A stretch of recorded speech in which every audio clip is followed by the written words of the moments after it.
Hello guys, নমস্কার সবাইকে। যেহেতু আজকে সরস্বতী পূজা, তো আমাদের বাড়িতেও সরস্বতী পূজা হয়েছে। এখন সকাল সকাল আমি ঘুমের থেকে উঠে গেছি।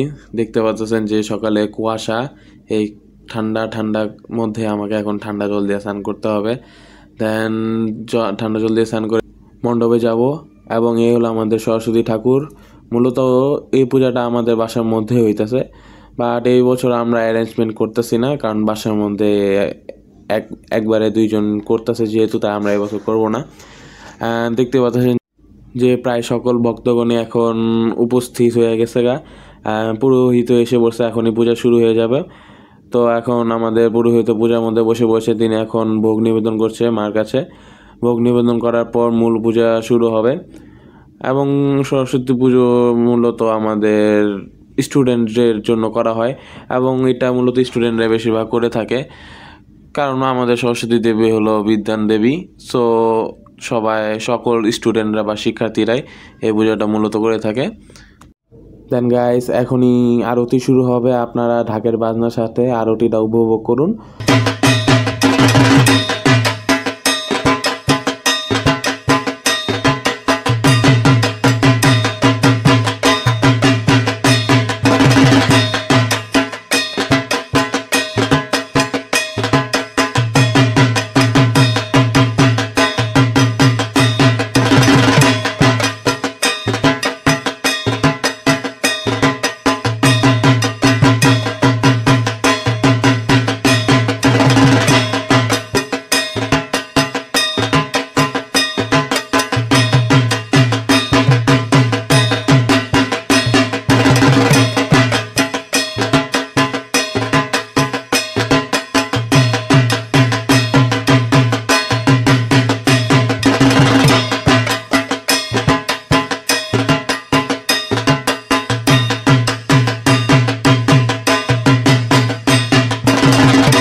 হে গাইস, আমি আশা করি যে আপনারা আরতিটা খুব ভালোভাবে উপভোগ করেছেন। এখন আরতি শেষ এবং আমাদের যজ্ঞ শুরু করা হবে। তো যজ্ঞ শুরু করার কার্যক্রম চলতেছে, এবং একটু পরে আমাদের যজ্ঞটা শুরু হয়ে যাবে। তো যজ্ঞটা মেনলি করা হয় আমাদের ঠাকুরকে প্রসন্ন করার জন্য, এবং যজ্ঞ করার জন্য আপাতত পুরোহিত মশাই বালুর মধ্যে এখন তিনি কি জানি করতেছে, এগুলো ড্রয়িং নাকি কি বলে আমরা হয়তো বা জানি না এক্স্যাক্টলি। তারপর পাটখড়ি দিয়ে এবং আম কাষ্ঠ দিয়ে এগুলোকে ভালোভাবে সাজাইতেছে, যজ্ঞের জন্য প্রস্তুতি নিতেছে। এবং এগুলো করার পর আগুন ধরিয়ে আমাদের যজ্ঞটা শুরু করা হবে একটু পরে। হ্যাঁ গাইস, এবারকার সরস্বতী পুজোটা 2 দিন মিলে পড়েছে। আগে গতকালও ছিল, আজকেও ছিল। গতকাল দুপুর 1টার থেকে শুরু হয়েছে, তাই এতক্ষণ ছোটো বাচ্চারা উপাস রাখতে পারবে না বলে আমরা আজকেই করছি। কিন্তু আজকে আবার সকাল 10টা অবধি তিথি আছে, তাই আমাদের ঠাকুরমশাই প্রায় 8টার মধ্যে এসে আমাদের যজ্ঞে বসে পড়ছে, মানে পূজার মধ্যে বসে পড়ছে। এবং প্রায় শেষ হতে হতে মোটামুটি 8টা থেকে 9টা বা 9:30 মতো লাগবে, এত লাগে না, 9টার মধ্যেই হইয়া যাবোগা। এখন দেখতে পাচ্ছেন যে আমাদের যজ্ঞের আগুনও ধরাই দিছে, এখন আমাদের যজ্ঞ শুরু হয়ে গেছে গা। তো আপনারা ততক্ষণ ঢাকের বাজনার সাথে যজ্ঞটা দেখতে থাকুন, আশা করি আপনাদের ভালো লাগবে।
সো গাইস, আপাতত আমাদের যজ্ঞ শেষ হয়ে গেছে।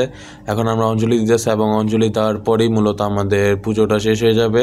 আশা করি আজকের ভিডিওটা আপনার কাছে ভালো লাগছে। যদি ভিডিওটা ভালো লাগে লাইক এবং কমেন্ট করবে এবং সাবস্ক্রাইব করে আমাদের সাথে থাকুন। সবাইকে অসংখ্য ধন্যবাদ এবং অনেক শুভেচ্ছা সরস্বতী পুজোর। সবাই ভালো থাকবেন, সুস্থ থাকবেন। ধন্যবাদ।